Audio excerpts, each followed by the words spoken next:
All right. We live. Let's go live. Go live. Papa doesn't like when I act like that. He says, "Oh, how dare you, Dad? That's too mean. That's too angry. Come here, baby cakes. Come on." Papa says, "Let me join up here." All right. Got anybody with me so far? Nobody's on board yet. Jeez Louise and blue cheese, everybody. What is going on? All right, so got some fun stuff to talk about here today. Just some stuff I've been thinking about. I posted to my other channel, Josh, YouTube, Josh Scanlon, just in case when this, I gotta go to the other room. Hold on a second. Hold on, gotta go to the other room. I'm about to lose my juice. All right, we're gonna change sides.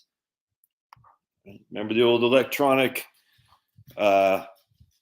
baseball game, I think it was? Change sides. Coleco or something like that back in the old days. Got to change sides. All right, there we go. All right, okay, babies. Got my babies with me. Wife is at her part-time gig. All right, so appreciate y'all jumping on board this morning. We're going to have some fun. What are the markets doing so far? I have no clue at all. Let's take a gander. Want to gander with me? Let's see what we got here. Dow's getting crushed. S&P's getting crushed. The 10-year Treasury's getting crushed. Oh, boy. Good times. What are you going to do? I had a guy email me yesterday. You seem like you're pessimistic. Should I change my portfolio? And I said, pessimistic? I'm freaking totally optimistic, man. I mean, just bear markets happen all the time. I mean, come on. The problem is this bear market is deliberately caused, and as such, it freaking ticks me off that people don't get it, but whatever. Bear markets happen all the time. I literally don't understand why someone would say that you sound like you're pessimistic, just because I recognize what's the cause of this, which is the insanity of the greenies. But it is a bear market, and freaking 25 to 30% bear market. It's not fun, but it's no big deal. Have you looked at your portfolio? Just look at where you are, and you don't look at where you are from the highest. You look at where you. Man, it's weak. No, not this guy, but just I get this on occasion. You sound pessimistic. Should I change something? Like, no, what are you gonna change? Now, as I told this guy, I said, man, corporate America ain't going anywhere. They're still selling stuff, employing people to sell stuff. They're still making profits, and they're still going to pay dividends. There's just no two ways around that. Now, they might make less profits, which I absolutely believe. It's interesting, though. Some guy, I read an article by this guy yesterday who I like, my man Mike Leibowitz or something like that. And his contention is corporate profits are going to fall significantly because of higher interest rates. All right, so he's saying higher interest rates and higher tax rates because Sniffy Joe wants higher corporate taxes. We got Amazon. Look, here comes Amazon right now. I'm not sure what somebody ordered, but you're gonna hear some dogs bark. But here comes Amazon. That's still a company, and they're still using diesel fuel to drive that truck right there. They still got fabrication, metal, rubber, all that stuff to make the tires.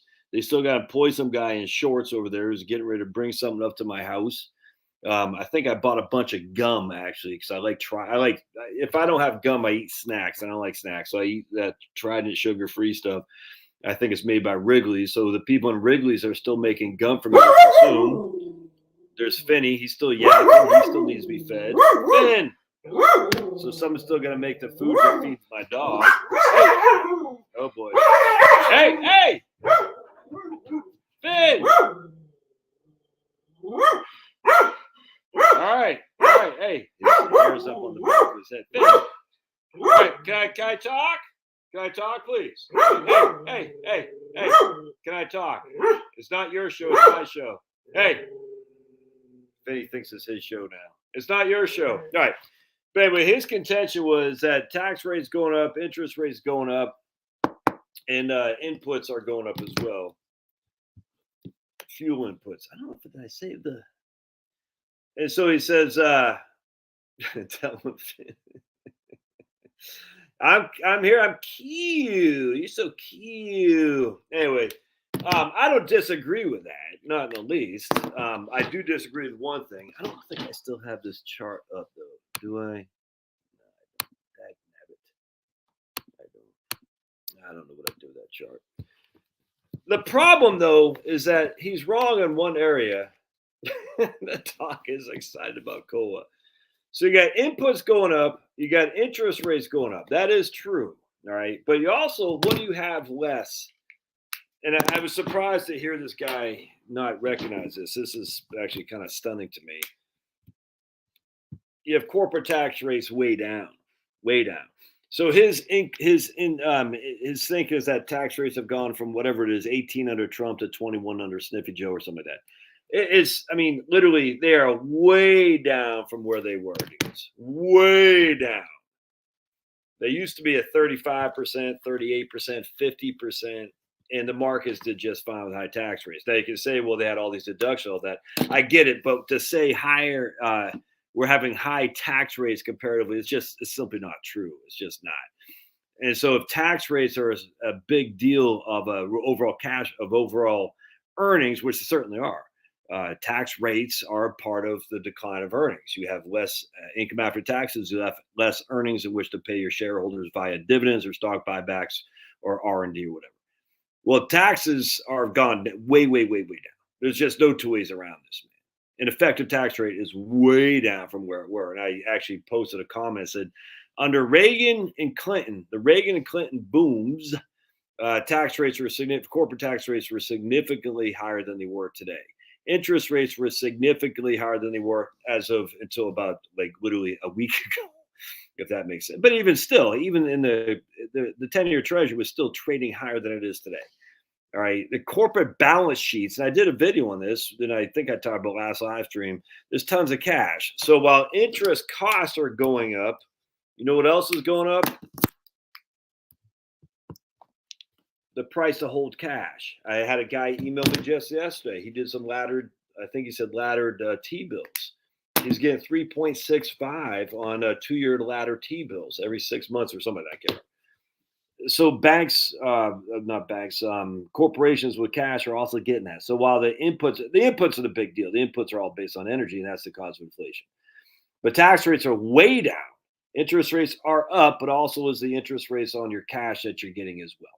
Remember, and you can deduct interest that you're paying on your corporate debt. You can't deduct dividend payments, and you cannot deduct the income that you get on the interest you're getting on your corporate debt, on your corporate cash. So I say the interest rates are almost a wash. I say ultimately that will increase the cost a little bit to companies for sure. I don't think it's going to be as significant as what people think. So anyway, you got lower tax rates. You got higher interest rates on your cost to borrow, 100%, but you're also getting higher interest rates on your cash. That's not quite a wash, but it's pretty doggone close. The inputs are the big thing. The inputs are just through the roof because of energy, the greens. In fact, I was just watching this video by some idiot clown some teen New Zealand wannabe Greta Thunberg. She's being interviewed on some New Zealand channel about how you need to get approval to fly because of climate crisis. And the lady's like, well, when's the last time you took a plane? And she goes, about 3 months ago. She goes, you need to get approval to fly. And the lady's like, well, how about the place like Fiji? Because I guess a lot of people in New Zealand go to Fiji. She goes, no, that's not acceptable in the current climate crisis. And then the interviewer asks this stupid lady, the stupid girl, when's the last time you flew? And she goes, 3 months ago. And she goes, where'd you go? And the stupid girl, Izzy Cook is her name. It's just some spoiled rich girl. Is no different than Greta Thunberg. Just some spoiled rich kid. She goes, Fiji. And it's so freaking idiotic. And the interviewer just started laughing, man. Laughing is so funny. And then Izzy Cook's mom, she wasn't in there, but she said, she had to be a tiger mom and say, how dare you treat my daughter such a way? She's worried about the climate. And then Izzy Cook, the reason she went to Fiji was because her parents forced her to go. These guys are all clowns. It's all freaking clownish. Their day will come. It will. At the end of the day, we know who gets put up against the wall first when the commies take over. It's not the white army. The Bolsheviks went after the Mensheviks before they went after the White Russians, if that makes sense. There's no other way around that. So Anyway, and what happens here is we need nuclear. Nuclear is coming. You can feel it in the air that people recognize this need for nuclear. We recognize how wonderful uranium is. We recognize that it's not as bad for radiation as what everybody says. In fact, before we get to Social Security, let me just share you something here, by the way. I was looking at this the other day. I kind of revisited this. All right, check this out. Here's Hiroshima in 1950. Can you see this? I think you can see this. Yeah. There's adults and kids. Just give me a second. Get rid of this. This is Hiroshima in 1950. Everyone's worried about nuclear war. I'm so sick of this crap. It's just so dumb. I think it's this one right here. Yeah. All right. So here's Hiroshima in 1950, just a couple years after the A bomb. There's adults, kids swimming in water. Oh my goodness, how dare they? Don't they know the radiation is going to destroy them and kill them? They're all going to die. All right, so it's just stupid. All right, then we're going to keep going here just as an FYI because I kind of chuckled at this too. And then we'll go to Social Security. Now I got a call at 2, so I got to get out of here at 1:30. All right. I just had a chuckle at kind of this. In Hiroshima, all utilities and transportation services were disrupted for varying lengths of time. In general, however, services were restored about as rapidly as they could used by the depleted population. Though railroad service was in order in Hiroshima on the 8th of August. We're talking less than a week after the friggin' bombing from Enola Gay. Railroad service was in order on the 8th of August, and electric power was available in most of the surviving parts on the 7th of August, the day after the bombing. The reservoir of the city had not even been damaged, being nearly 2 miles from the X where the bomb blew up.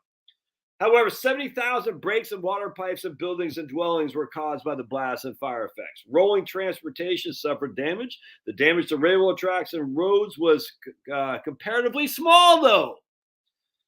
The electric power transmission distribution systems were badly wrecked, but the telephone system was approximately 80% damaged, and no service was restored for a whole week. I just want to point that out because everyone's like, "Oh my goodness, a nuclear bomb!" But Josh, that was just an A bomb, not the current bombs we have now. Anyway, I want to show you one other thing here because this is actually even funnier. It's funnier in an evil way. It's evil. It's funny how many people just live in fear of this stuff. I had a couple. Following the atomic explosion of Hiroshima, many survivors feared that nothing would grow on the decimated Earth. By the time of spring 1946 arrived, the citizens were surprised to find the landscape dotted with blooming red petals of the oleander. The oleander flower, called whatever it is in Japanese, dispelled worries that the destroyed city had lost all fertility and inspired the population with hope that Hiroshima would soon recover from the tragic bombing. It's so dumb how people are so scared. And I just want to point out something else here. So Hiroshima is thriving, and you can see before and after pictures of Nagasaki. Nagasaki's thriving. You're not. Look, dudes, you can believe all day long that we're all going to die by Putin's nuclear war. I just choose to live in reality, and the reality is that we're going to be fine. Actually, but I want to show you something else here too, because war is hell. And if you really want to be scared, I'll give you something to be scared about as opposed to nuclear war. You can be scared about war just generally speaking. If I can find my chart here, if I can get my thing to work. Okay. Ready? No, it's not what we want. Okay, let's get out of that. There we go. There we go. One over. See if I can't find it. Hold on just a second. And if you read the History Channel on the bombing of Hiroshima and Nagasaki, you recognize the History Channel is run by warmongers. There's just no two ways around that. It's freaking disgusting. Anyway, so I'm going to share with you this right here. I posted this a long time ago on my community tab at Heritage Wealth Planning, comparing the Hiroshima, Dresden, and then the San Francisco earthquake of 1906, I think. They all look the same. All right, so here's 67 Japanese cities firebombed in World War II. While watching the movie The Fog of War, which is Robert McNamara's commentary about his involvement in, among other things, World War II and the Vietnamese War, I was shocked to hear him say that before the dropping of the atomic bombs in 1945, using the command of using napalm with gel gasoline, didn't really complete his sentence. Anyway, McNamara's comments on the bombing was this. LeMay said that if we had lost the war, we had been treated like war criminals because of bombings of napalm. They used napalm on innocent civilians, which is a gelled gasoline on 67 cities. So that's before the dropping of the A-bombs on Hiroshima and Nagasaki. All right, they used napalm. LeMay said, if we lost the war, we'd been prosecuted as war criminals. And I think he's right, said McNamara. He and I said, and I'd say were behaving as war criminals. LeMay recognized that what he was doing would be thought immoral if his side lost, but what makes it immoral if you lose and not immoral if you win? While McNamara talks about the firebombing in the movie, there's a very fast sequence of frames which the bombed Japanese cities are named, with a comparison of the size of the Japanese city to the U.S. equivalent, plus a percentage of the Japanese city destroyed. To get all this information, this guy had to go in there and look at it frame by frame. 51% of Tokyo was destroyed, 51%, and they didn't use A-bombs, just firebombs with napalm, gels. 51%, size of New York City, 51%. 39% of Nagasaki was destroyed. Okay, now part of the reason is because it's in a hilly area with valleys and hills and whatnot. 69% of Hiroshima was destroyed. But check this out. Here is Toyama, which is the size of Chattanooga, an hour and a half north of us. 99% of that city was destroyed, not with A-bombs, but with firebombs. And that's why I say Dresden. And then if you look at pictures of San Francisco earthquake, you can recognize, and who knows what the hell is going to happen with Hurricane Ian. But look at this. You got 55.7% of Kobe was destroyed, which is the size of Baltimore.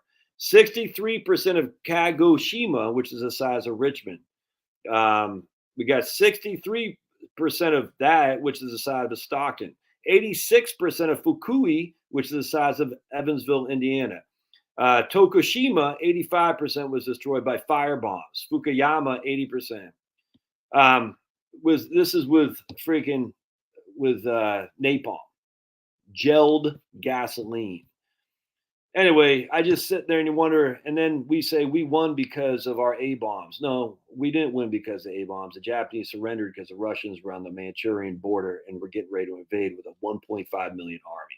You never hear this, though. It actually freaking ticks me off because all this does is support warmongering and say, oh, man, and we always make heroes out of the warmongers, and we shouldn't do that. We shouldn't do that. We shouldn't make heroes out of the people who fought wars. We should make heroes of the people who fought for peace. And the reason you fight for peace is because you say, we're not going to friggin' bomb innocent people into oblivion just so we can say, oh my goodness, we can advance whatever the hell we're trying to do in world domination. It's friggin' disgusting, man. And the nice thing is once you free yourself from the confines of your corporate cube, you get the time to actually do some research and start thinking about this and start recognizing everything you've been told is a lie. Everything. It's freaking frustrating, but it's liberating too, man. That's why I do these videos, because once you see it, you can't unsee it. It's liberating. So the whole point about it, we had to use A-bombs in Japan, or else they would not have surrendered. Yeah, Tokyo, the size of New York, 51% of the city was destroyed. And that didn't stop Japanese. The only thing that stopped them, of course, was the Russians on the Manchurian getting ready to invade. And it's just friggin' disgusting. And then you just look at the other countries we did in Germany. Again, just going back to Dresden. All these people died for no reason whatsoever. We should have stayed the hell out of there. But of course, we were put in there for a reason. I don't know what the reason is. I mean, I have a sneaky suspicion. But war is very profitable. War is very, very profitable. And so we can sit here in fear. I follow this lady, Caitlin Johnston or something like that. And I would consider her pretty lefty. In the old realm of the way I looked at the world, she was lefty. Now I consider her kind of like a peacenik more than a lefty. But she's scared crapless of nuclear war, scared to no end. Oh my goodness, nuclear war. And it's just interesting because all these places we drop these nuclear bombs in Nevada, there are people living there now. So the radiation, I mean, Didn't seem to bother many people, man. All right, so that's it just frustrates me. And don't be scared of this crap because they're trying to push it more. And the reason they push it more is to get people scared because we get people scared, we can say those commies are bad, we're the good guys. And the commies are saying those capitalists are bad, we're the good guys, and it's all freaking fake. I cannot tell you how scared I was when I saw the movie the day after. I think I was in eighth or seventh grade, seventh grade. It scared me probably for years how bad I thought I was worried about missiles, freaking nuclear bombs. It to this day, I'm freaking angered by that. How frightened I was by nuclear war. All fake. All these guys can kiss my big fat behind. All fake all the time. And I'm sitting there thinking, I was petrified. I could not sleep. I was anytime I heard a plane overhead, it scared the living bejesus out of me. Now, I wasn't raised in a faith-based community in terms of a church or at least a love of Jesus and God. So I did not believe in the eternal salvation that one gets when Jesus died on the cross. 100%. I did not believe in that. So that was it. You literally just sit in your grave and rot forever. That was my thoughts as a young man. It's freaking disgusting. Child abuse, man. Child abuse, what they've done to allow people to have so much fear. It's just freaking evil, dudes. Evil. And grown people shouldn't be falling for this crap. And none of that has nothing to do about it anyway. What are you going to do? You're going to freaking protest? Oh, wow. They care about you protesting. Now they're just going to put a target on your back. So don't do that. All right. So let's go into, I want to get rid of that. I want to get rid of that. I want to get rid of this. All right. So I want to go into Social Security stuff because, again, I did this video on my other channel about this, but I want to talk about it again here. Just got to find it here. All right. Yeah, right here. I can't tell you, man. Once you get out of the day to day, yeah, you still got worries. I still always worry. I can't help it. I still got debts to pay. I worry about my health. I worry about my kids. Hell's bells. I worry about my kids like crazy. Worries don't go away. But once you take hold of I just have become so much closer to God in the time I've left the cube. You know what I'm saying? And I just, it's amazing to me. And I don't even, what exactly is God? I don't know. The creator of all things, I know that. I know and I can't guarantee you this or factually prove it. I completely believe there's a creator of all things. That is not even debatable to me. There is a being who created everything. And as a Christian who believes that Jesus was crucified on a tree for my salvation, I can't prove that. That's all faith. But not only do I believe in the creator of all things, I believe that Jesus came, saw, and died and rose again to open up the gates of heaven because the creator of all things wants a person. Man, it just makes me tear up thinking how much God loves us. He wants a personal relationship with you. With you. Now, you might not believe that. That's fine. I do. All based on faith. All based on faith. And it's so humbling and liberating and just, it's incredible. And I've always loved Jesus in terms of, when I say always in terms of my adulthood, but man, I love Jesus more now and not just, it's not even just Jesus, it's God more now than ever. Before it's like Jesus, God is secondary and, the Holy Spirit, whatever. Man, now it's all God. Let's say a prayer. Heavenly Father, there's no way for us to understand why would you want a relationship with your creation when we turn from you all the time? Why do you do that? I don't even know if I want to know, frankly. And you'll let me know on your time frame, if ever. I don't know. But man, just to look outside at your creation and not be just amazed and just live in wonderment of all that is good, true, and beautiful. I pray for people who can't see it. I do, Lord. I pray for people who just can't see it. They instead see the evil that is out there that you allow to be out there. I don't know why. But to look at the evil in spite of all that is wonderful around you, I just pray for those people. Just a shimmer of hope that the Holy Spirit pierce their heart. And I pray in Jesus' name that happens, of course, on your time frame, not mine. We pray in Jesus' name, amen. I just, man, when you don't have to, I just can't. I can't even describe the level of passion I have for God's work as I get older and more removed from the cubicle, the corporate life, and more into the various things I look at and research, the conspiracy theories, if you will. And you just recognize, man, God is good, always, everywhere, forever and ever. It'll never change. And you don't have to choose God, but He chooses. He chooses you.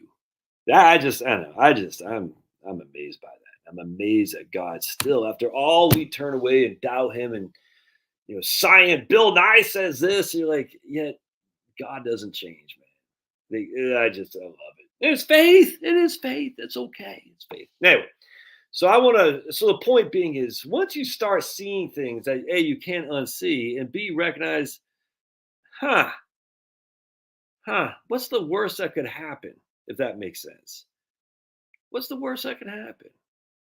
And a lot of people, when I talk to them, they'll say, but what if I have it's always a long term care issue? That's what it always comes down to. They're not really worried about running out of money.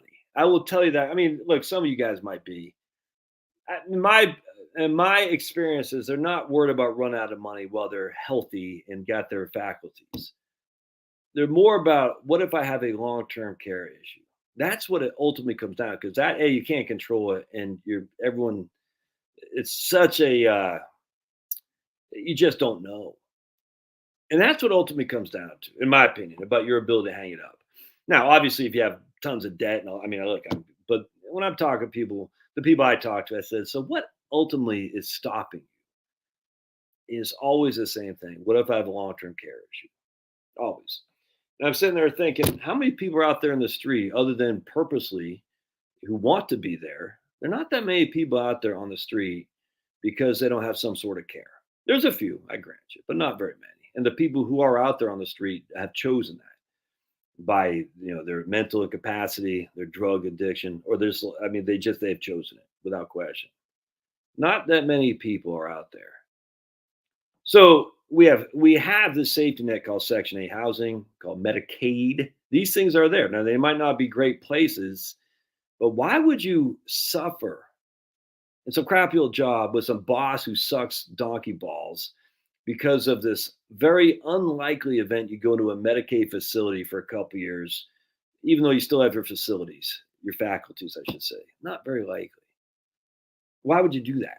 Part two of this is, what is the alternative to Medicaid? And in of itself, Medicaid is the worst thing that ever happened. No.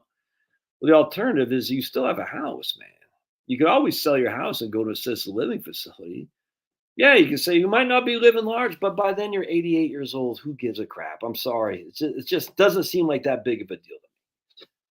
And having seen my grandma who had money go into a facility, all right, it was nice and all, but she didn't know. She didn't care. You know what I'm saying?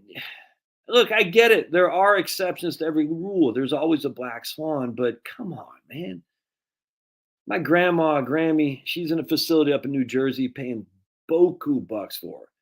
You think it was that much better than the Medicaid facility in freaking Trenton, New Jersey?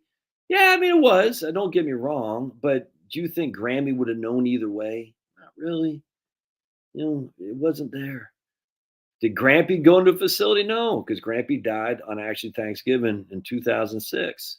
Had a heart attack and died at 78, something like that, 76.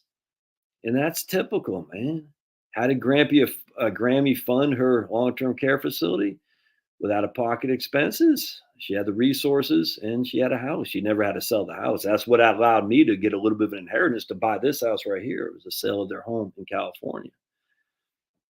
But even then, how many people are Grammy? Not that many. So you're worried about running out of money? Really?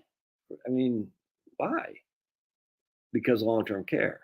All right. So we just go back to how many people are actually going into long-term care facilities. What is the median cost for out-of-pocket expenses? Not the projected, the model, the actual cost. It's just not as high as you think. It's just not. Now, could it be higher? Absolutely. Could things absolutely.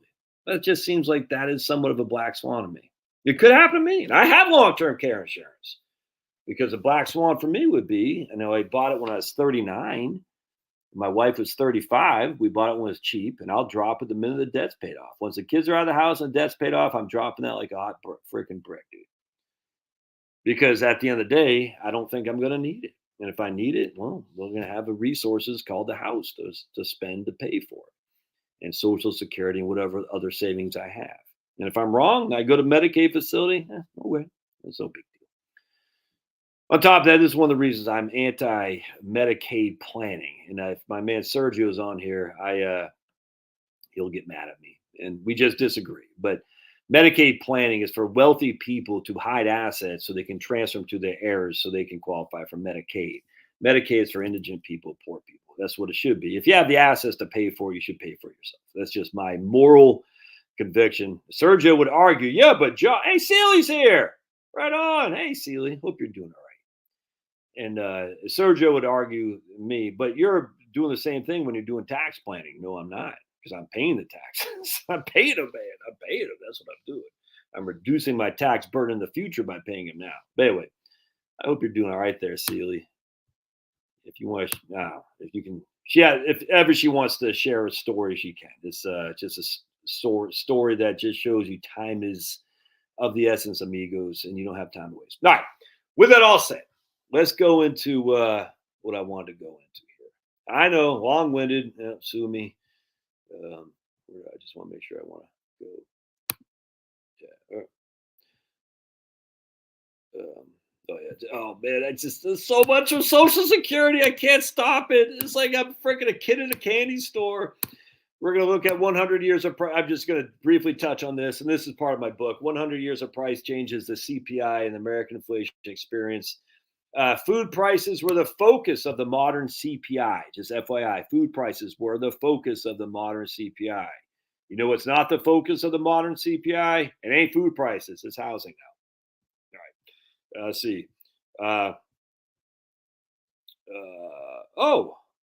Food, fuel, electricity, and ice. That was actually part of ice. Isn't that crazy? I just kind of chuckle. Food, electricity, and ice. We got potatoes at 2.5 cents a pound back in 1913. That just shows you the value of the dollar went off. But here, I want to check this out here. Here's the New York Times. The National Housewives League is concerned about inflation. This is in 1913. This is before the advent of the Fed, by the way. Meat prices are up, and the group wants something done about it. In huge print, a headline proclaims their solution. Raise meat animals, housewives advise. Tell the home farmers that it's up to them to check the soaring prices. So remember, this is before the Federal Reserve was created, and yet the Housewives League was really worried about the increasing cost of meat prices. And they said, raise meat animals. Tell the farmers to raise them. Tell the home farms, i.e. your chicken, your meat chickens, your pigs, whatnot. All right, I just kind of chuckled at that because everyone says the Federal Reserve has ruined the dollar, made inflation go high. Let me just see here. Even before the existence of the CPI, which basically came around the same time as the Fed, the Federal Reserve, inflation was on the minds of the public and the headlines of the news. And these, in some ways, little seems to have changed over 100 years. I just got to chuckle at that. I want to go into something that I thought was funny here. Hold on just a second. Durable goods. Durable. Yeah, right here. The men's clothing index of 1919 prominently included straw hats. Durable goods were few. There were no cars or radios priced into the early CPI. The major group of the CPI back in 19 was food, clothing, housing, fuel, night, household furnishings, and miscellaneous. A more detailed look at what was actually being priced provides a glimpse into the nation's life at the time. Again, food staples dominated. Beef was of particular importance. Beef. Indeed, one BLS bulletin from 1923 showed several diagrams of cows illustrating the way beef was cut in different cities. There we go. Pretty interesting. All right. Anyway, so basically, durable goods were few. What is a durable good? Oh, your washing machine, your dishwasher. Interesting. Your oven. Very few durable goods. All right. So let's keep going because that was fantastic. Because people say, oh my goodness, inflation. I'm like, okay. So let's go into what I wanted to go into here. This is freaking awesome. All right, blink. All right, this is from 2004. All right, so I'm just going to kind of go to the top of this real quick. Facts and figures from Social Security 2004. There's facts and figures every single year. I wanted to kind of go on this right here. Actually, right here.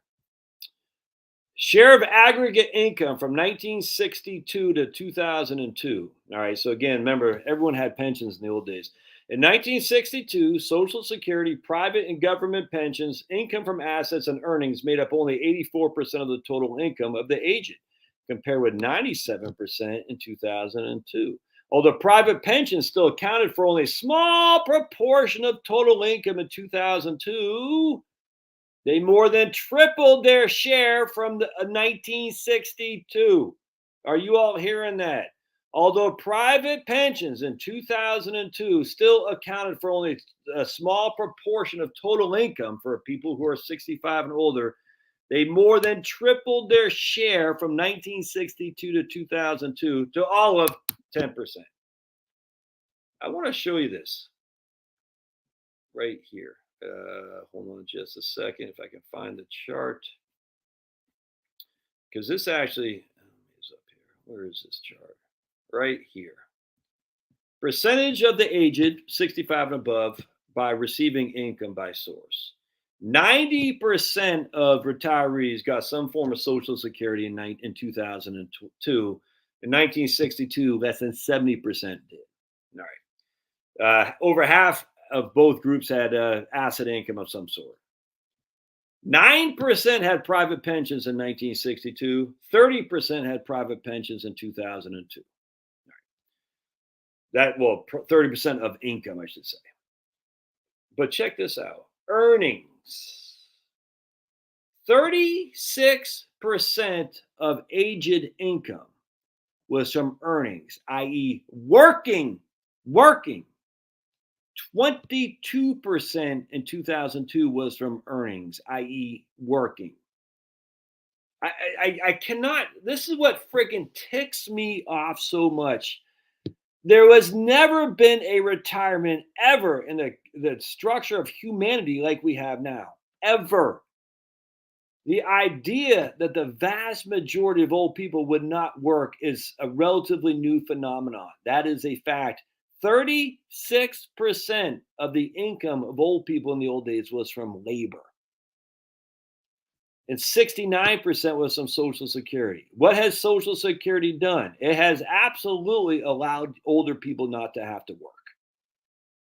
It's just no other way around that. And here, again, Social Security, the bulk of people's incomes from Social Security. In fact, I want to show you this. Percent of the elderly receiving Social Security benefits by importance of total income.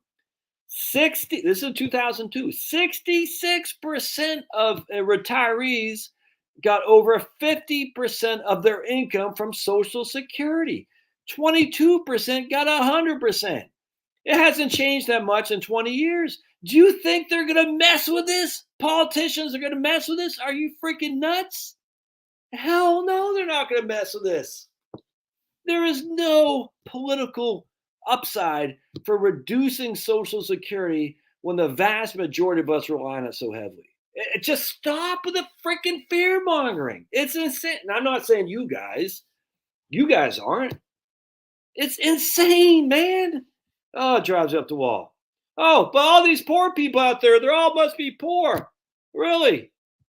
Poverty status by marital status, sex of non-married persons, race, and Hispanic origin. Of all people, 10% were poor, 17% were near poor. Now remember, we're discounting earnings from an income perspective because we're not showing Section 8, we're not showing Medicaid, we're not showing transfer, SNAP, and things, cash assistance via welfare, and a lot of times we're not even showing the correct amount from IRA distributions and 401ks and whatnot. So even this is going to be too high. But 10% were poor. That means 90% weren't. So everyone's going to freaking worry. Look, this is the whole point. What I hated the whole thing with single payer and the Obamacare stuff, and even Hillary Clinton. Health insurance was working great for 80 to 90% of the people. There is a subset of the population who was uninsurable, 100%. And that sucked for them. Dude. Sucked. But they ruined the whole system to cover the 10% of the people who are uninsurable. And lo and behold, we still have 10% of the people uninsured today. It's insane, man. They ruined the whole system to take care of this small minority who were allowed, I will grant you, and it sucked for them. They should have a public-private options, what they should have done. And initially I was against that, but then the more I recognized that, yeah, we need to have a public option for people who are uninsurable. That way we can maintain insurance as it is, as opposed to whatever the hell. It's certainly not an insurance program. It's not even an entitlement program at this stage.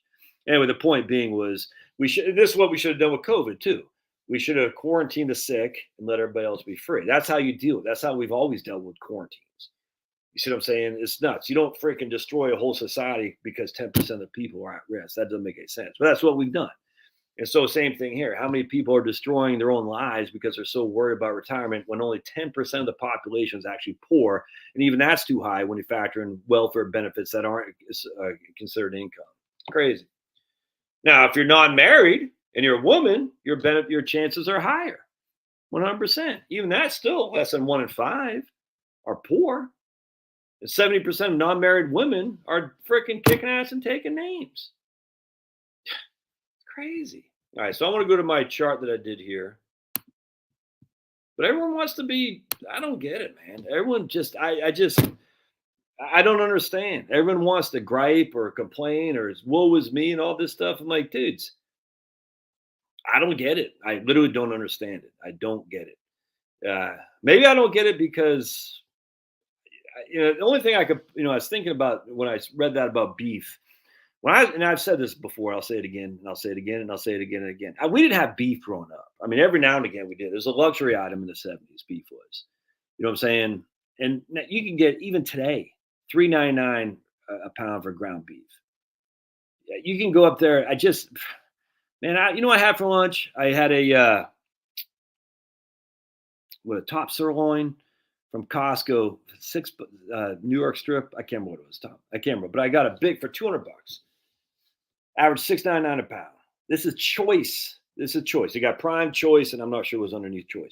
But anyway, choice is a good cut of meat, very well marbled. It's just a good cut of meat, man. And Costco, at least my understanding is they source it humanely, process cows, chickens.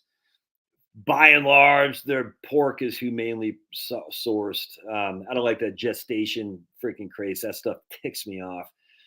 I'll buy Costco bacon. I'm not buying Smithfield bacon anymore. That gestation craze they got is something. It's just this.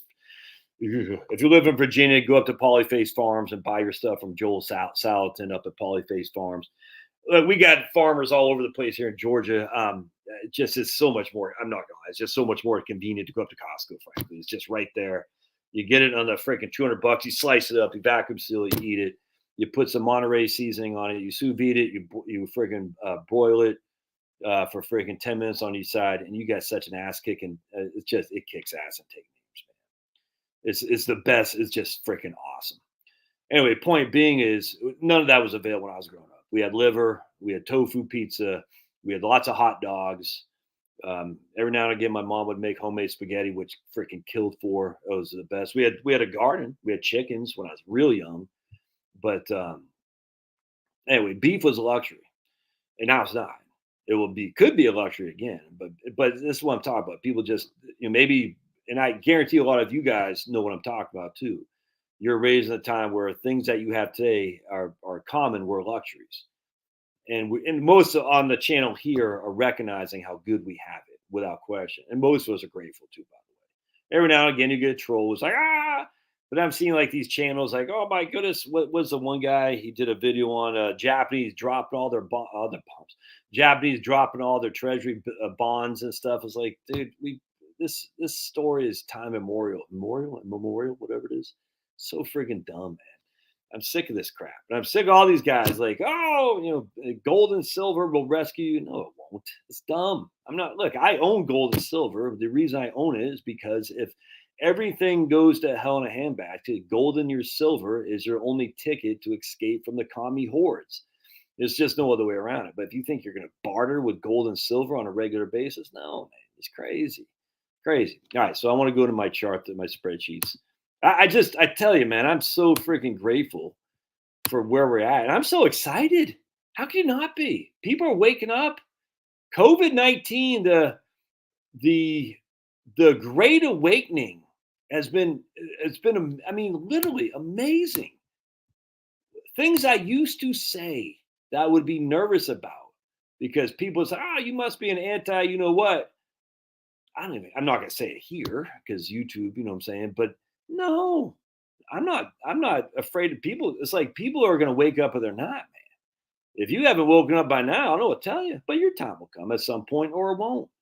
I don't know when people's eyes open. I don't know. But it's been so liberating to be able to see that a significant minority of people have waken up to the lies. And as such, they're taking control of their lives. I think it's freaking fantastic. Work from home, fantastic. I love it. People are saying this is a good thing. I want to keep at it. I don't need as much money as I was told. Anyway, I'm stoked, and you should be too. All right, so let's go over here. We're gonna go to right here. This is what the sheets I did here, and I cannot stress enough, my friends. And this is the video I do. So if you've already seen this video on my Josh Scanlon webpage or YouTube channel, again, I'm trying to build up the Josh Scanlon YouTube channel for when I get nuked here. Yeah, so we're starting to get more traction on Josh Scanlon. That's fantastic.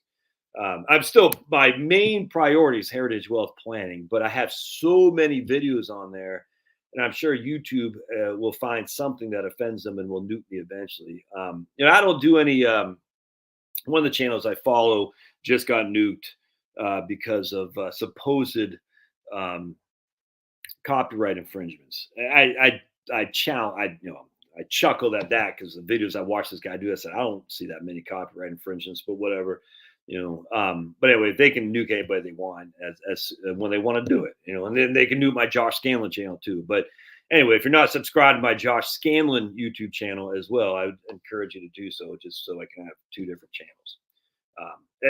I'm really starting to like Odyssey a lot more now. I never really gave much to Odyssey because there's Rumble, like Locals and Rumble I like, but Odyssey I like it better. It's I don't know if you guys are on Odyssey or not. I don't really go there that much yet, but Odyssey is pretty kick ass. There's no two ways around that. I like Rockfin, so I go from Odyssey, unauthorized.tv, Rockfin, Rumble, and YouTube.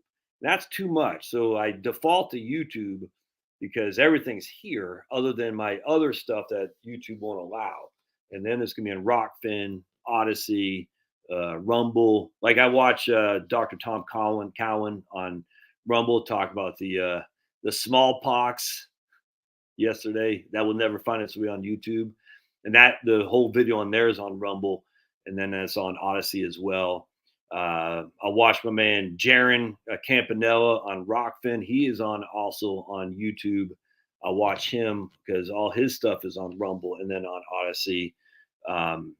Crow 777. He's got his own YouTube channel, his own stream. Owen Benjamin will be on unauthorized.tv. I watch some people on BitChute, High Wire with Del Bigtree, like him. I don't watch Bannon that much. He's on Rumble. I like Steve Bannon. I don't watch it. The politics, it just kind of bores me now. Steve Deace, I like him a lot, actually. I like Steve Deace a lot. I watch him on Rumble. I'm trying to think who else I watch on Rumble. I'm missing somebody. So it's Dell, Dr. Tom Cowan, Steve Deace. There's somebody else on Rumble I watch a lot. Rockfin. I watch Jaronism, a couple other guys. Odyssey, I don't really watch that much, but I will start doing that more now. Yeah, I'm not Russell Brand. He's on Rumble. I think he's exclusive on Rumble, Jeremy. I like Russell Brand. I like he's been awake. Just there's only so much politics I can take anymore, if that makes sense. And I watch Brett Weinstein on YouTube. I'm not sure if he's on Rumble or not, but yeah, there's just only so much politics I can take, and it seems like Russell is big on the politics, and I like that. I do. Don't get me wrong. Watch, but I'm all for that, dude. I'm all for Russell Brand being on Rumble exclusively. I think it's pretty cool because don't forget he was on. He was a big lip, big lip. He still probably is. Consider himself a true liberal in the open sense that it was in the old days. Not a statist, and I like that. But there's only so much you can consume, and at the end of the day, I still got to read. Reading for me is number one, and if I'm not reading, I feel like I'm. Let's put it this way: if I'm not reading, I feel like I wasted a day. All right, so let me go to sharing here. I want to share this thing. I appreciate you $2, Jeremy. Thanks, man. All right. So here is Social Security, which is based on, and we're not using AWI. This is just my thing here. So Social Security is based on CPIW. That's for clerical workers, salespeople, mid-level managers, and whatnot. It covers about 28 to 30% of the population. So Social Security COLAs are based on the third quarter of the CPIW. All right. So it's based on literally a 25% of CPIW, which is basically 30% of the entirety of the population. I hope that makes sense. So your COLA is based on a small subset of a small subset. But anyway, be that as it may, I'm comparing COLAs for Social Security versus CPIU, which is about 90% of the population. And this is what changed, which like the shadow stats people get all upset about. They get their undies all tight.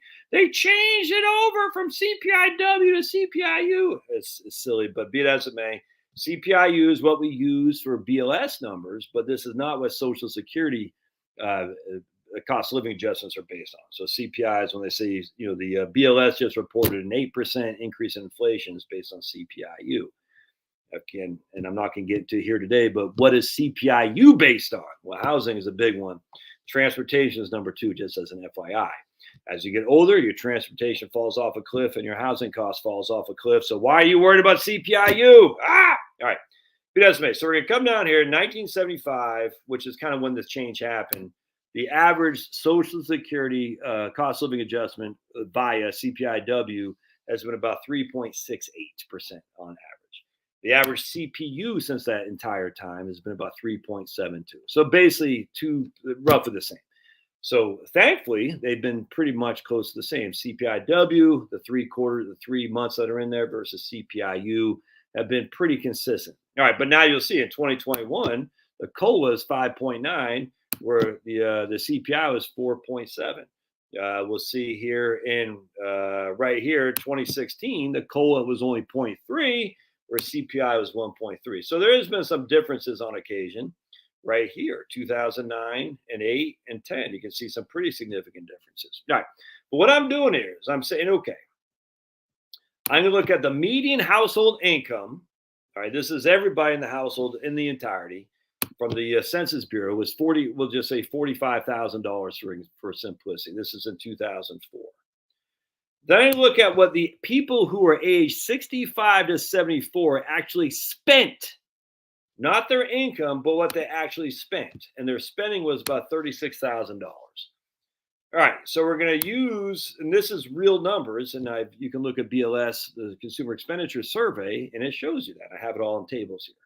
So this is a real live number right there. This is what people who are households who are 65 to 74, what they actually spent in 2004 dollars. That median household income in 2004, not just for the ages 65 to 74, but everybody, was $44,000. All right. So you take these numbers, and about 81% of expenditures for 65 to 74 was a median income. Is basically this total spending was equivalent of 81% of household median income. I hope that makes sense. The median income in of itself is not that important in this calculation, but I just wanted to point it out to you because I think it's interesting. So if total spending was $36,000, all right, Social Security, we already told you in the chart I showed you that 66% of the people, and this is from 2004, 50% of their income or more came from Social Security. So we're saying their income and their spending are pretty much equivalent. Not for everybody, for the vast majority of people, you spend what you have. And that's what happens. You don't save a whole lot when you're retired because you're not really working that much anymore. But anyway, so we're saying back then, $18,000, which was 50% of your total income and total spending, was from Social Security. So 50% of your income was from Social Security. All right.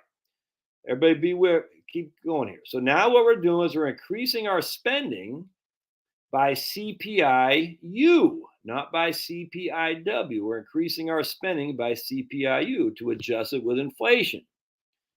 We're increasing our Social Security payment by CPIW to adjust it with Social Security COLAs. All right, two completely different things, but pretty doggone close. We're going to fast forward until 2008, and we're going to see that Social Security now actually represents 51% of our income because the CPIW increased at a greater clip than CPIU. I hope that makes sense. Not much, but either way. What was 50% of our income came from Social Security. 5 years later, 51.1% of our income came from Social Security. Now we're going to look at actual real numbers, and we're going to say what was our expenditures as a 65 to 74-year-old household unit and real expenditures according to BLS, Bureau of Labor Statistics, in 2009. And it was 42,716. Social Security sadly remained at 21,248 for 3 years because there was no CPIW increase, i.e., no COLAs for Social Security from 2008 to 2010. Yet, CPIU increased to 43,399. So the percentage of our Social Security that was of our income was 48.96%. All right. So again, your spending increases within that decile, that 10-year time frame. So from 65 to 74, your spending is going up at a rate of about 3% a year. That is a fact.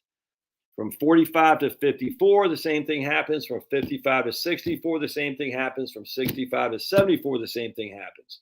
Your spending goes up in that 10 calendar year. But once we hit 75, our spending in actual dollars dropped from 46,000 to 36,000 because we have mortgages are paid. We're not doing transportation as much. Our apparel costs are lower. The only thing that really went up was a little bit in utilities, but healthcare went up. Everything else went way down because as you get your food consumption, as you age, you don't spend as much. I hope this makes sense. You just think about your retirement in 3 10-year time frames. 55 to 64, if you will, 65 to 75, and 75 and beyond. The expenditures from 55 to 64 rise. Then they drop from 65 to 74. And in that time, they're rising again. Then they drop over 75. Then they start rising again. But Social Security never drops. It doesn't do this. Social Security just keeps going up with CPIW. Now Social Security, when you're 75 years old, represents 63.01% of your expenditures. Because your expenditures dropped, yet your Social Security step kept going up. I hope this makes sense. Look at that. So instead of only 50% roughly of my expenditures come from Social Security, because my spending dropped as my bills got paid down, my Social Security kept going up. And now it's representative 63% of my total income. Isn't that crazy? And now we fast forward another 5 years, our spending went from 36,673 to 42. Actual real live dollars and real live consumption. And that's in 2019 dollars, 2014 dollars. All these are in actual dollars because after 75, category, your spending does go up with inflation, and inflation CPIU essentially. 58% of your income comes from Social Security now. Freaking nuts, dudes. 58%. So when people say Social Security only accounts for 35%, they're just freaking dead wrong. They're dead wrong. I mean, it could be. There are people out there who go against the median. I mean, that's why I have a median. That's why I have an average, because there are people who do different than those things. But for the median, and I would even say for us on this channel who are pretty focused on paying down debt, or the millionaire next door. I was talking to a guy yesterday, 2 days ago. Yesterday, I'm going to do a video on his numbers. You're not going to know who he is or anything. It's the same. That's 2 days ago. I'm going to do a video on this guy's numbers from yesterday, where he's going to save $1 million in taxes by doing Roth conversions. And everyone's like, but Josh, you told me not to do Roth conversions. Roth conversions work for certain groups of people. Roth conversions don't work for other groups of people.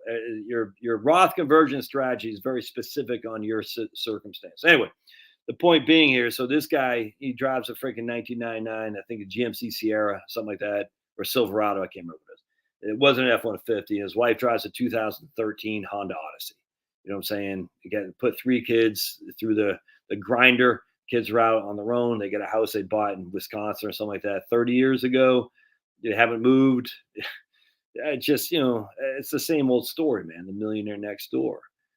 Conscious of debt, spending below your needs, saving money, taking care of kids. It's the same old flipping story time and time again. Anyway, so the issue is that people here that are watching this right now, I can almost guarantee you the vast majority are just like that. You might not be the millionaire next door. I certainly am not, but you're conscious of spending. You're conscious of your credit cards. You're conscious of buying cars that you don't need. You're conscious of where your dollar bill goes. You're not lighting cigars with $100 bills.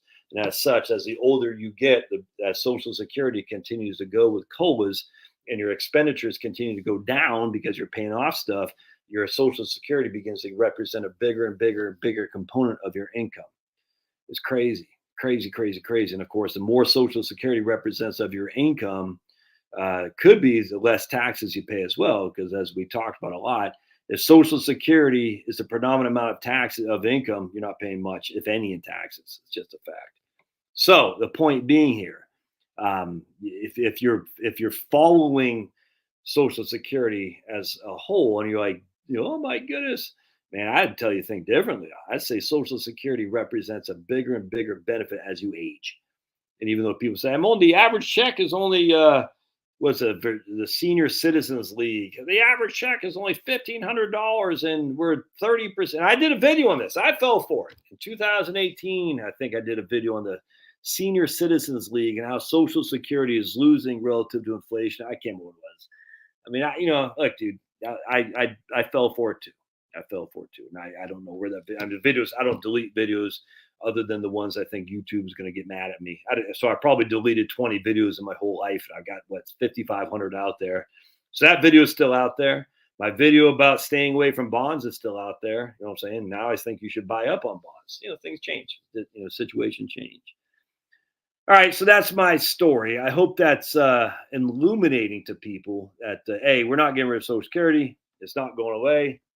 It will be there for you in all of its glory, for sure. It's just silly to think otherwise. B, Social Security will represent a bigger portion of your income as you age. And the reason for that is simple, because if we're using income in aligned with expenditures, as it makes sense to do. Now, if you have big RMDs, no, we're not doing that, of course. But for most people, income and expenditures are one and the same. And as your income goes down, your expenditures goes down, and thus your income would go down, your income needs would go down. Social Security doesn't go down. It continues to go up by and large, except for a couple of years that we talked about. And as such, Social Security will become a bigger and bigger component of your income.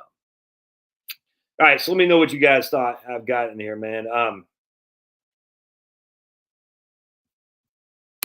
Yeah, the COLA, I use a 2.4% COLA in my Right Capital software for Social Security. I use 5.5% for healthcare expenses increase and 2.4 for Social Security.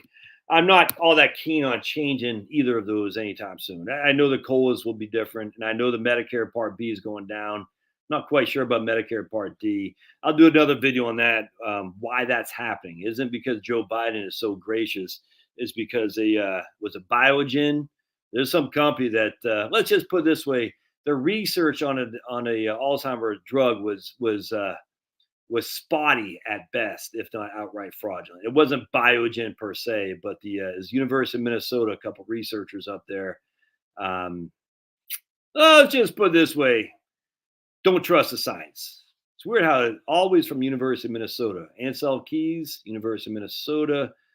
The Alzheimer's researchers, University of Minnesota. What's going on up there, man? What's going on, the Golden Gophers? Why you guys got all these people who are, let's just say, negligent in looking at their data sets, if that makes sense? And that just scratches the iceberg. I don't know what else is going on up there, but I can assure you it's not anything that I'd be fond of, that's for sure. I had a lady from the University of Minnesota who really was upset with my take on the jab, and she fired me as a client or as an advisor because I remember because I asked her some questions because she was really upset with me and nice. Actually, I very much liked her. I got one of her books and her husband's books too, but she got really almost distraught by my take on it. This is not just the COVID jabs, but all jabs. And I said I just had I said, well, let's talk about it. She goes, why would I basically why would I talk about it to you? You're not academic. And I said, okay. I was like, what? So if they're not an academic, they don't have a right to challenge the academics. I said, it's because their whole argument is peer review stuff. So who's the peers who do the peer review? Well, I mean, inherently the peers are. It's why when people, I don't want to get too deep into it. I just like when people say, well, why would they lie? Because there's no one there who's in academia and the academy to challenge them because they're all sent out to pasture, man. Let's just give an example, perfect example, Georgia Tech. Judith Curry literally wrote the book on thermodynamics, was a woman, woman. We want more women in STEM, and she was one of them. Bigwig at Georgia Tech, very well known, a climate scientist, and wrote a book, the book that was being used at Georgia Tech, thermodynamics. She challenged the idea that the Atlantic Ocean is warming up, that's causing more intensity for hurricanes. She goes, it's just not true. That's not what Georgia Tech wanted to hear because the funders of Georgia Tech wanted more money for green things. And as long as Judith Curry was on the staff, that was making it harder because she did not go by the guidelines that the world is falling apart and we better, take heed to climate change. And she's like, but you're wrong. Anyway, long story short, she was let go, if you will. And Michael Mann and his level of misogynist, his group of misogynist trolls, were literally saying that Judith Curry was literally whoring herself out with a climate denialist. It's freaking despicable what these men were saying about this woman. I couldn't believe it because she doesn't agree that the Atlantic Ocean is warming, thus causing more intense hurricanes. She is a whore, literally a whore for climate denialists and big oil. Not just like in matter of like just using it as a hyperbole, but literally saying, like heels up Harris. You know what I'm saying? And it's freaking despicable stuff. Of course, those guys never got held accountable. No one ever me too them in terms of you can't say that about women. Crazy. That's how evil these people are. And yet Judith Curry was sent packing.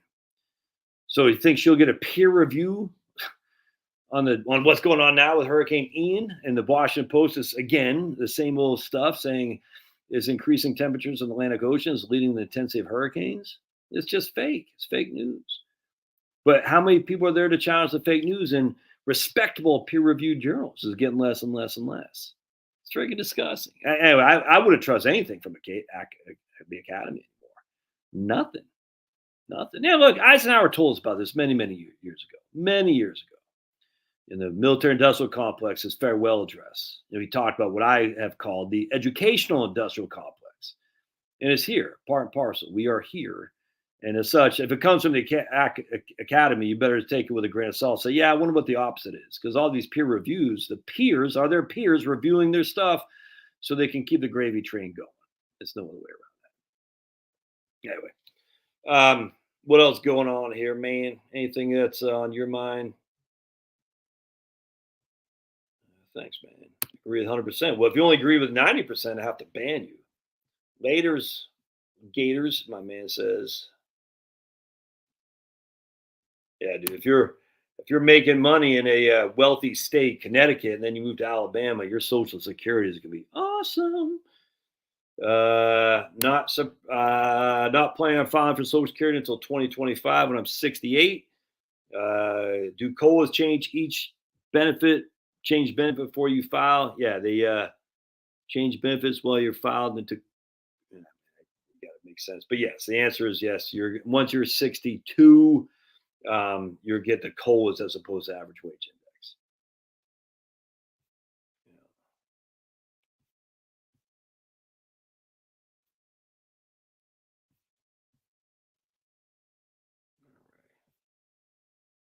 Yeah, right there, man. I get from a local farmer. GMOs in of itself don't concern me so much. I don't like the corn that is fed to cows. Grass fed. Look, just trust me. Do a blind taste test on a freaking a hamburger that's grass fed versus corn fed, and you'll notice a difference. The grass fed is significantly better, without question. The problem I have with local farmers is when they cut the steaks. It's just it's not. I don't like the steaks relative to what I can get at Costco. Now, the ground beef is fantastic. I like that. The chicken's fantastic, but the steaks just don't do it for me the way I can get from Costco. Yeah, Montreal steak season. I love that stuff, man. It is awesome. All right, my friends, that's it. Nothing else. Jesus heals. It's crazy.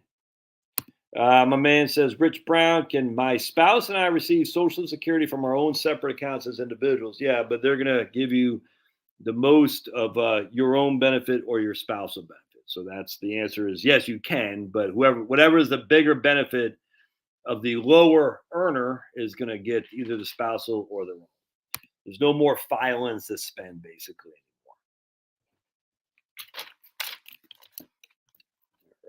anymore. Oh man, look at this guy. Hi, Pablo.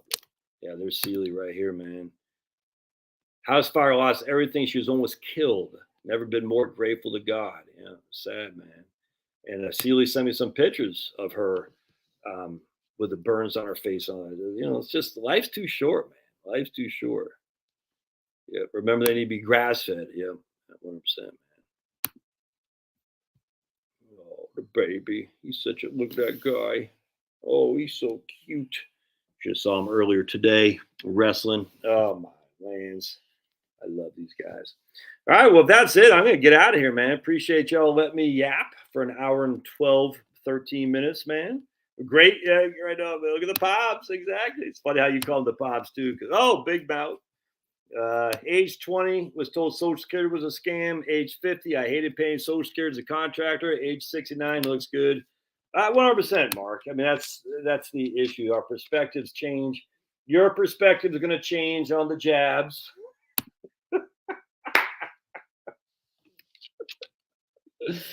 Oh my goodness. It's all good, man. As long as people aren't mandating what I put in my body, it's all good. Mark likes the jab. I don't. We can still be friends. It's amazing how that works. Mark chooses to take it. I'm fine with that. Mark says, Josh, you choose not to take it. I'm fine with that. We can be friends. It's amazing. It's crazy. We can all get along. Can't we get along? Like Rodney King says, of course we can. But your perspective changes, man.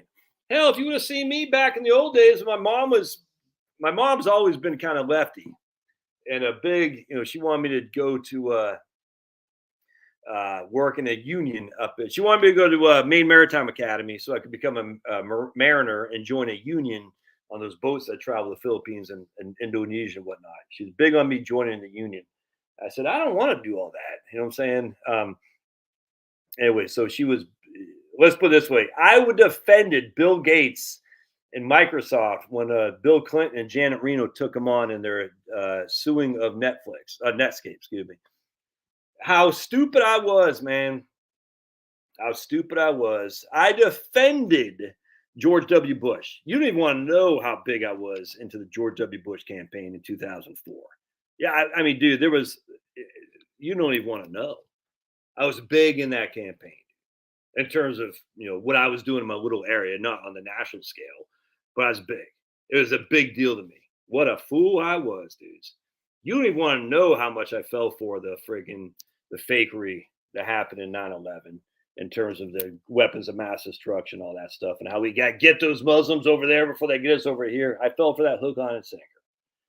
I'll never forget, though, to his eternal credit, Rush Limbaugh said, Muslims didn't do this.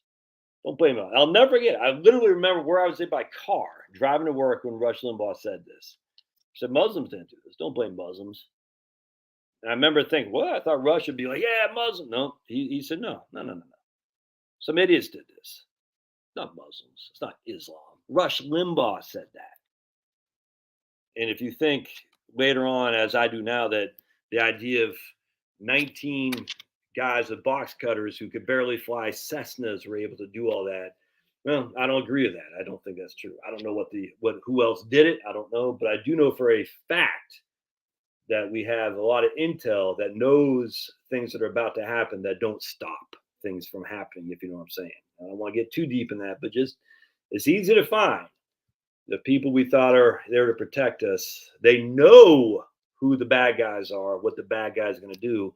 And sometimes they even drive the bad guys to commit the crime that kills people without stopping it.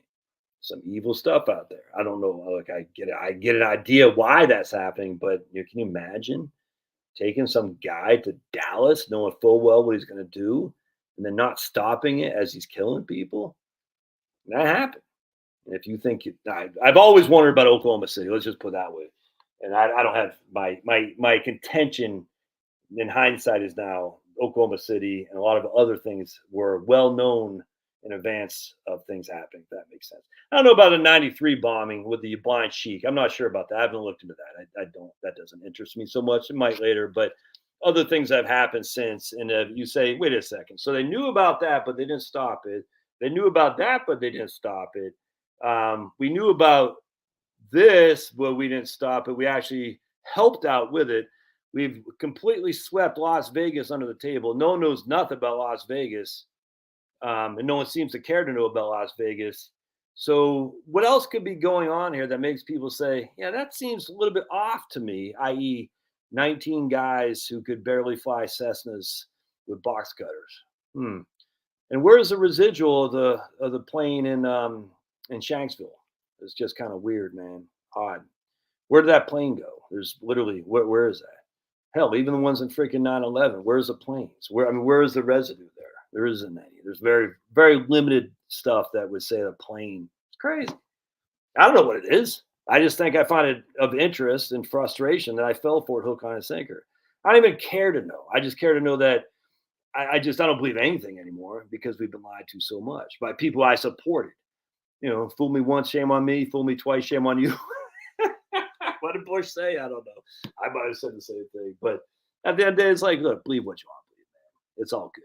And I don't even care. I just care that at the end of the day, the big guy upstairs loves us. He wants a relationship with you specifically and me specifically, and all is good. All right, I'm going to let these dogs out and get out of here. God bless. We'll see you next time. Thanks, guys.